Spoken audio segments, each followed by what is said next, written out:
Welcome to Man Does Tech, where I solve the problems you didn't even know you had. You start by confirming prerequisites. Make sure your iPhone 14 is updated and unlocked so settings behave predictably.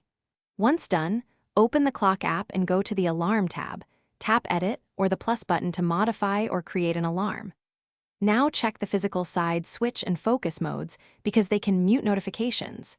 Even if silenced, alarm volume uses separate controls, so you need to proceed to the actual volume adjustments next. Now adjust the alarm volume through settings.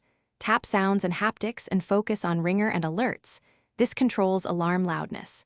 If you want quick control, enable change with buttons so the side volume keys alter alarm level. Without it, buttons affect only media. Select a tone and press play to hear the impact. Choose a louder tone if needed. You are adjusting both the level and the sound type because alarms combine volume and tone to wake you effectively. Finish by saving your alarm and testing it. Set one for a minute or two ahead to verify volume in real conditions. If it sounds too quiet, make sure bedtime or focus modes aren't lowering volume and disconnect Bluetooth speakers, which can reroute sound. If alarms still fail, restart the iPhone. Make sure software is updated. As a last resort, reset settings, but back up first because that clears preferences. This sequence solves most issues quickly. Thanks for watching. If you found this helpful, don't forget to like and subscribe.